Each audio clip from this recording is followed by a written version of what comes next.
In today's class, we'll be going through Java constructors. You create a class first of all, and you have different things within your class like variables, you have got methods in it. So whatever things that are present in a particular class, in order to use them, you need to create an object. Okay, you can consider a class as a blueprint, and using that blueprint, you create different kinds of many objects. Okay, now, how these objects are created using that blueprint? It is created by using the constructor. As the name suggests, it actually constructs the object according to the class. So a constructor is used in the creation of an object. It is a special method with no return type. Okay, like if you declare a method, there should be a return type that it either a method returns an integer value, a method can return a string value, or if a method is returning nothing, if a method is not returning anything, in that case you place a void keyword. That means it is not returning anything, but in case of a constructor, you never write anything. Okay, you just leave the return type part, because you do not have to mention it. It is a constructor is not a method. You can term it as a special method, but actually it is not a method. Now, must have the same name as the class it is in. Like you are creating a class with my name, let's say Vineet. The name of the class is Vineet, and you have to declare a constructor for that. Now, if you're declaring the constructor, the name of that constructor should be Vineet itself. That is what is written, must have the same name as the class it is in.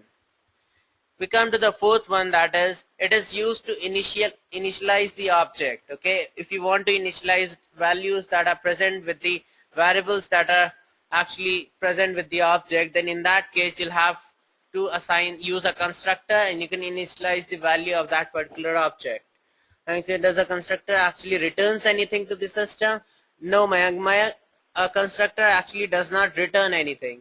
Okay, it is just used to initialize the values. It is used to create an object similar to on the blueprint of a class. Okay, according to the class, it creates an object of that class. Is that clear? Okay. Now, if not defined, will initialize all instance variables to default value. Okay. If you do not initialize a constructor, it is not important that you have to initialize. If you do not do it, what happens? It takes a default value. Okay. If you do not mention a constructor, it is by default and creates the object with the default values. Now let's see a small code. Okay, a snippet. This was a class that was created, class 2. Okay, and within that you have got two variables x and y. Within that you create a method that is, this is not a method, this is a constructor, because it does not have a return type. So you create a constructor within that class 2 with the parenthesis, you open up the braces, and what you're doing, you're actually initializing the value of x and y. That is, you're giving the value 10 to x and giving the value 11 to y. Now, right here, you have got another class, that is public class, class 1. Now, within that, you have your main method. In the main method, you are creating an object of this class, that is class 2. You're writing the name of the class first of all. Now, what you did, you actually created an object using the name of the class. You wrote the name of the class as class 2. You gave a name of the object, that is OB equals to new class 2 with the parenthesis. This way you created the object. Now using this object, you are using the instance variables. What are instance variables? This x and y, this will be considered as the instance variable of this object. Because in class you have declared two variables right here. Now when you create the object of this class, the variables that were present in the class are also attached with your object, hence they are termed as instance objects. Okay, so what do? You write ob.x. Okay, you are printing the value of x, and you are writing ob.y. That means you are printing the value of y. So whenever you execute this statement, what it will do, initializing, we are calling the constructor that is defined right here, which is actually placing the value 10 to x and giving the value 11 to y variable. So let's check it on Eclipse. I've got examples for you already done. So I have a project right here. So I'm sure in the last class you were clear how to create projects as well as how to create the new classes. So we have got two classes right here, class 1 and class 2 as given in the example. Okay. So first of all, I'll just comment this part. Just don't look at it and you'll understand why I did it.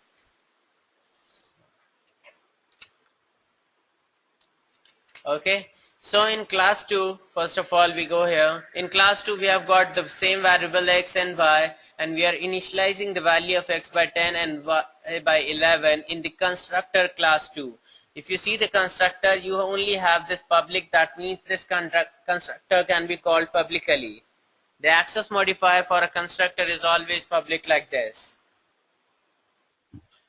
So after initializing, we come to the second class that we created, that is class 1. In class 1, in the main method, what we did, we actually created the object of class 2, which is right here, class 2 OB new class 2. Now whenever you create a class, what happens, you actually create a constructor. So first of all, I'll show you the default constructor. Okay, I'll just comment this part. That means if I'm commenting these lines, it is not used, it is not executed. Now in the second class, we have got only two variables, x and y.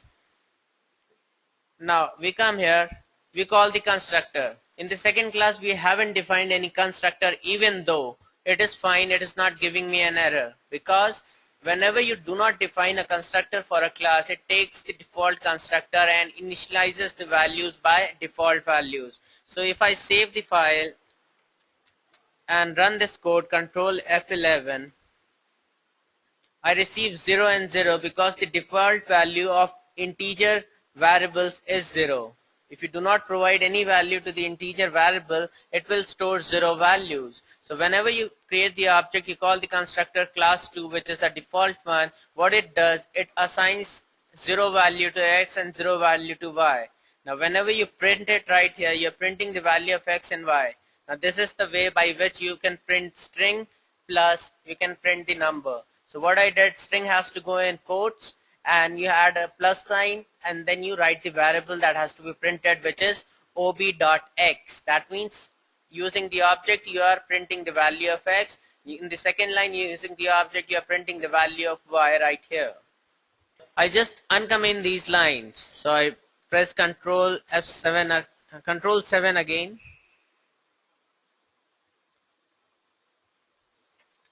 Now what we did, we defined a constructor, the same one, like it is not taking an input, it is not taking any parameters, it is empty, and a constructor does not return anything, hence there is no return type. Now we have initialized the value of x by 10 and the value of y by 10.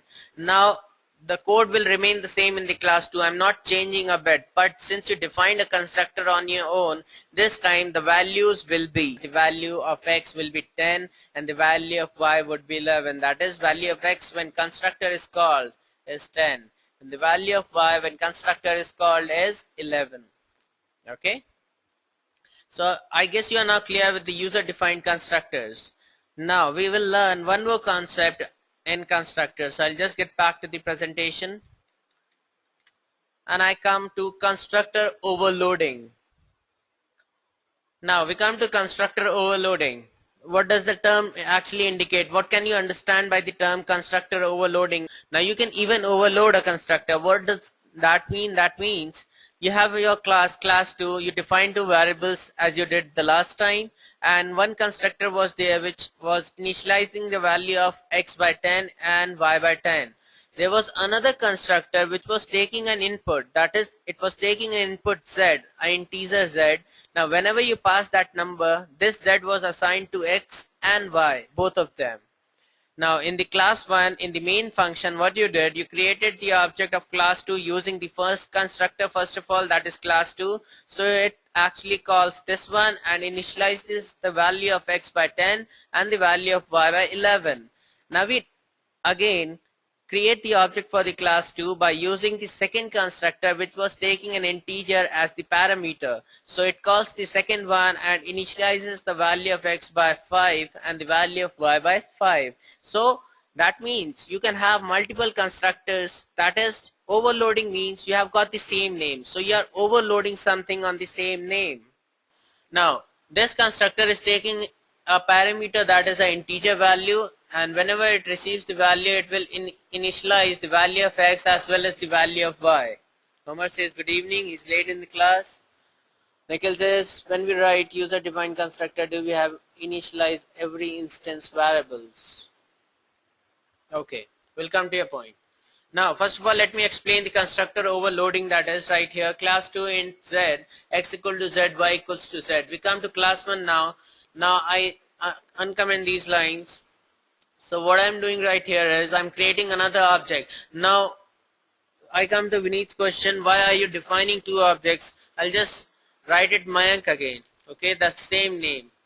This will give an error. We cannot define two objects with the same name because we are creating an object of the same class. We are only using different constructors. Okay, but at the end of the day, it will always remain an object of the same class, so you cannot name them same. So I defined an object for class 2 again, but this time in the constructor I passed a value 5. That means I'm calling the second constructor, which is taking a parameter as input, which is an integer value. Now when I print the lines right here, this time the value of x will be equal to 5 and the value of y will be equal to 5. So I'll just run this code, control F11, and you can see we have got 4 statements. The first one says value of x when constructor is called 10. Value of y when constructor is called is 11. This time when the second constructor is called, value of x when constructor is called is 5, and for the y also it will be 5. Okay, so this way we are actually overloading a constructor.